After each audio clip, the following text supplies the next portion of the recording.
एक बार की बात है, कुछ अंग्रेज शिकारी भारत के किसी जंगल में शिकार पर गए। उस जंगल के बाहर एक डाक बंगला था, पर उसमें पहले से ही कोई बड़ा अंग्रेज अधिकारी ठहरा हुआ था। आज इन अंग्रेज शिकारियों को जंगल के बीच बने एक पुराने डाक बंगले में रुकना पड़ा। इस डाक बंगले का रखवाला अपने परिवार के साथ रहता था और डाक बंगले में रुकने वाले लोगों की सेवा करता था। इस रखवाले के परिवार में उसकी बीवी तथा लगभग 14 से 15 साल की उम्र उसकी एकमात्र लड़की थी। एक शाम जब अंग्रेज शिकारी शिकार करके वापस डाक बंगले पर आए तो नहा धोकर पीने बैठ गए। पीने के बाद उन्हें इतनी चढ़ गई कि वे लोग पूरी तरह से बहक गए और उस रखवाले को गोली मारने के बाद उसकी बीवी तथा बच्ची को नोच डाले। इन पापियों को नशे में कुछ भी पता नहीं चला और नोचने के बाद उन दोनों को भी गोलियों से भून डाले और तीनों की लाश को डाक बंगले के पीछे दफना दिए। यह बात आई गई रह गई। अंग्रेजों ने फिर कुछ दिन के बाद वहाँ कैलाश नामक एक नया सेवक रख दिया। किसी को कुछ भी नहीं पता चला कि उस पुराने डाक बंगले का पुराना सेवक और उसका परिवार कहाँ चला गया। एक बार की बात है कि नया सेवक कैलाश रात को गेट बंद करके सोया हुआ था। तभी अचानक उसकी नींद खुल गई क्योंकि उसे लगा कि दरवाजे पर कोई रो रहा है। उसने एक हाथ में लाठी उठाया और दूसरे में चिराग और दरवाजे पर आकर हाँक लगाया, कौन है? इतनी रात गए, कौन दरवाजे पर रो रहा है? उसने देखा कि एक किशोरी दरवाजे पर बैठी रो रही है। कैलाश उस किशोरी के पास गया और उसके सिर पर हाथ रखते हुए कहा कि बेटी रो मत, अंदर चल।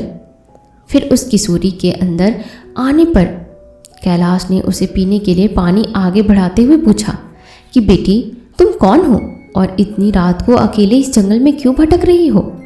कैलाश की इतनी बातें सुनते ही वह किशोरी और तेज फफक पड़ी।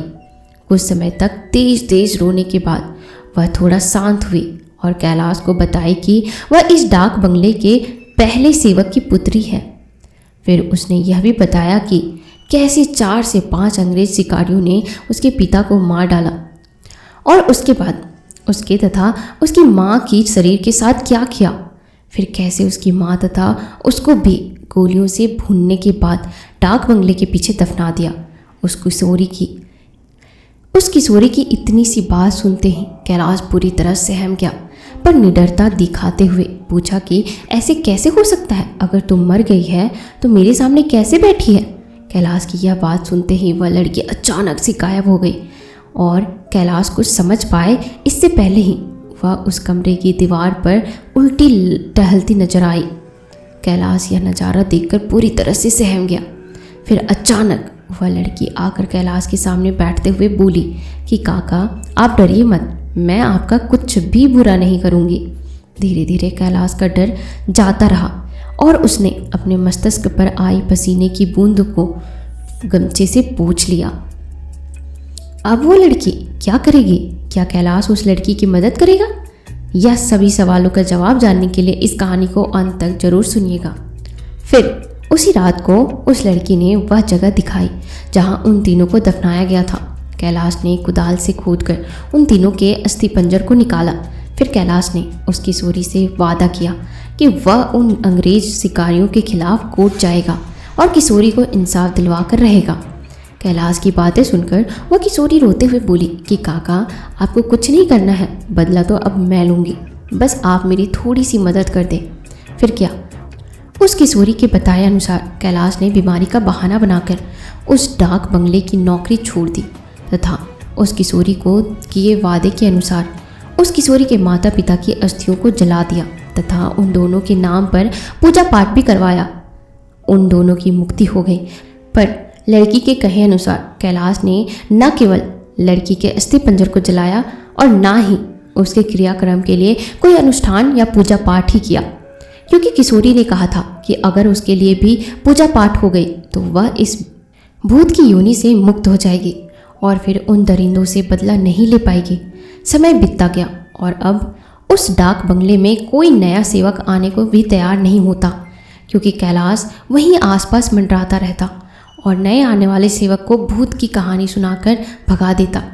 कभी कभी वह किशोरी भी अपनी भूतेही कारनामे से आने वाले नए सेवक को 9 दो 11 कर देती थी। पर उस बंगले पर शिकारियों का आना कम नहीं हुआ। वे आते और खुद ही अपनी व्यवस्था करते, पर जो अब आता वह वापस नहीं जाता था, क्योंकि उस डाक बंगले में ठहरने वाला हर अंग्रेज शिकारी उस लड़की का शिकार हो जाता। कभी कभी तो ऐसा होता कि वह लड़की किसी अंग्रेज शिकारी को अपने लटके झटके में फंसाकर उस डाक बंगले में लाती और रात को अपनी असली रूप में आ जाती और डराकर उस अंग्रेज को मार डालती और उसका खून पी जाती। यह क्रम चलता रहा और उस डाक बंगले में रहने वाले अंग्रेज शिकारियों की मौत रहस्य ही बनी रही। अंग्रेज अधिकारियों के लाख कोशिश के बावजूद न हत्यारा पकड़ में आता और ना ही मरने वाले अंग्रेज शिकारियों का अधिकारियों की मौत का कारण पता चलता।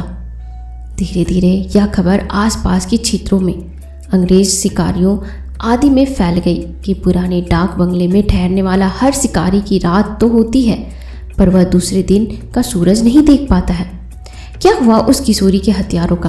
क्या वो कभी उस जंगल में आएंगे? क्या वो अपना बदला ले पाएगी या वो हमेशा ऐसे ही भटकती रहेगी?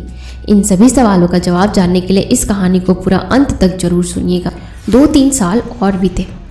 अब वह डाक बंगला खंडहर हो गया, क्योंकि अब किसी में भी हिम्मत नहीं थी कि वहाँ ठहरे। आखिर किसको अपनी जान की परवाह नहीं होती, पर वह किशोरी भूतनी जो अब युवती बन गई थी उस डाक बंगले में रहकर अपने हथियारों का इंतजार करती। दिन में उधर आने जाने वाले लोगों का उसका एहसास होता, क्योंकि वह बराबर रोती रहती पर किसी को दिखाई नहीं देती। एक बार की बात है कि वह युवा भूतनी उस जंगल में रह रहे एक युवा भूत तथा युवा भूतनी के संपर्क में आई। ये दोनों आदिवासी थे और जंगल में लकड़ी काटते समय किसी अंग्रेज शिकारी के शिकार बन गए थे। युवा भूतनी उन दोनों को लेकर शहर की ओर निकल गई। युवा भूतनी उन दोनों भूत भूतनी के साथ शहर में घूम घूम कर अपने हथियारों की तलाश करती रही। 2-3 दिन की मेहनत के बाद ही वह अपने हथियारों को पहचान ली। 2-3 दिन की मेहनत के बाद ही वह अपने हथियारों को पहचान ली। एक दिन वह शाम के समय खूब खूबसूरत युवती बनकर उनमें से एक हथियारे अंग्रेज शिकारी के घर पर गई। घर पर उस अंग्रेज के सिवा कोई नहीं था। फिर उसने खूब लटके झटके दिखाए और उस अंग्रेज को अपनी सुंदरता में फंसा लिया। रूप लुभावन हो तो अच्छे अच्छों को फंसते हुए देर नहीं लगती। योजना के अनुसार वह दूसरे दिन भी उस अंग्रेज से मिली। फिर उसे पूरी तरह विश्वास में लेने के बाद एक दिन बोली कि क्यों ना हम लोग शिकार पर चले। अंग्रेज ने कहा कि अच्छी बात है, मेरे कुछ मित्र शिकारी हैं, उन्हें भी लेकर चलते हैं। फिर क्या था, उस युवती भूतनी ने उस अंग्रेज से कहा कि मेरी एक और सहेली है, वह भी बहुत खूबसूरत है और शिकार पर जाना पसंद करेगी। फिर दूसरे दिन उस युवती भूतनी ने भी अपने साथ आए हुए दूसरे युवा भूतनी से उस अंग्रेज शिकारी को मिलवाया। अब तो अंग्रेज पूरी तरह उस भूतनी के माया जाल रूप जाल में फंस चुका था। एक दिन सुबह सुबह वह अपने उन्हीं पुराने दोस्तों के साथ जंगल की ओर निकल पड़ा। दिन भर शिकार करते रहे और खूब मौज मस्ती भी। शाम होने को आई तो अंग्रेज शिकारियों ने कहा कि अब सूर्य ढलने लगा है, क्यों ना हम लोग वापस शहर लौट जाए। अंग्रेज की बात सुनकर उस युवा भूतनी ने कहा कि नाना, आज रात हम लोग यहीं ठहर कर जंगल का आनंद उठाएंगे। पर एक अंग्रेज शिकारी ने कहा कि हमने पहले से डाक बंगला तो बुक किया ही नहीं है, ठहरेंगे कहाँ। फिर क्या था, वह युवा भूतनी मुस्कुराई और बोली कि इसी जंगल में दूसरी ओर मेरे एक मित्र आदिवासी की कुटिया है, हम रात वहीं बिताएंगे और खूब मौज मस्ती करेंगे। अब हुआ यूं कि उस युवा भूतनी की योजना के अनुसार देखते ही देखते उसके मित्र युवा भूत ने एक मड़ई तैयार कर ली थी। उसमें ऐसो आराम की सारी चीज़ें भी ला करके रखी हुई थी। उन दोनों युवा भूतनी के साथ ये अंग्रेज उस मड़ई में पहुंचे। इन अंग्रेज शिकारियों को उस मड़ई की दिशा देखकर या फिर दशा देखकर अजीब लगा, क्योंकि उस मड़ई में महलों और बड़े बड़े होटलों जैसा व्यवस्था थी। रात की पार्टी शुरू हुई तथा साथ ही अंग्रेज अधिकारियों की सिट्टी पिट्टी गुम होना भी, क्योंकि पहले तो उन दो युवा भूतनी जो देखने में बहुत खूबसूरत लग रही थी, अचानक बहुत ही डरावनी रूप बना ली। ऐसा रूप जिसे देखते ही अच्छे अच्छों की पैंट गीली हो जाए। फिर क्या था, उन भूतनियों ने ग्लास में खून भरकर लाकर उन अंग्रेजों को पिलाना शुरू कर दिया। किसी अंग्रेज की हिम्मत ही नहीं थी कि वह ना करे, क्योंकि सब के सब पूरी तरह से डरे हुए थे और कांप रहे थे। अचानक आदिवासी युवा भी विकराल रूप में आ गया और वह अचानक उछलकर पास के एक मोटे पेड़ की मोटी शाखा को उछालकर इतना जोर से खींचा कि चर्र के आवाज़ के साथ वह मोटी शाखा टूट गई।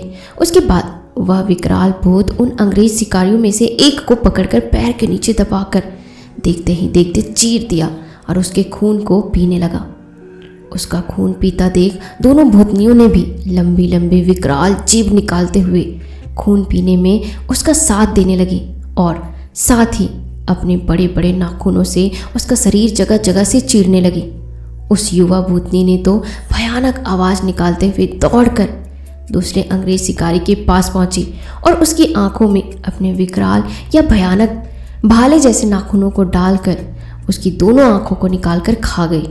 इसके बाद उन तीनों भूत भूतनियों ने एक एक करके सभी अंग्रेज शिकारियों को मार डाला। दूसरे दिन उन अंग्रेजों की खोज में गए अंग्रेज अधिकारियों को उनकी ऐसी विभत्स लाशें मिली जो देखने में बहुत ही भयानक लग रही थी। उनको ऐसे नोचा गया था कि लगता था कि यह किसी मनुष्य या जानवर का काम ही नहीं हो सकता। कैलाश को तो सब कुछ पता ही था, पर वह किसी को कुछ नहीं बताया। फिर एक दिन समय निकालकर गोपनीय रूप से कैलाश ने उस युवा भूतनी के कंकाल को भी जला दिया तथा उसकी मुक्ति के लिए एक पूजा करवा दी। दोस्तों, यह कहानी एक काल्पनिक थी, इसका वास्तविकता से कोई संबंध नहीं था। और आपको यह कहानी कैसी लगी मुझे कमेंट सेक्शन में ज़रूर बताइएगा और साथ ही ये कहानी लोगों तक ज़रूर शेयर कीजिएगा ताकि लोग भी इसे सुन करके इसका आनंद ले सके। और अगर आप हमारे चैनल पर नए हैं तो हमसे जुड़ने के लिए इस चैनल को अभी सब्सक्राइब जरूर कीजिएगा ताकि आगे की कहानियाँ आप सबसे पहले सुन सके। साथ ही अगर आपके पास कोई अपनी हॉरर स्टोरीज़ है या भूतों की कहानी है तो आप मुझे इंस्टाग्राम पर शेयर कर सकते हैं। मैं आपकी कहानियों को आवाज़ ज़रूर दूंगी।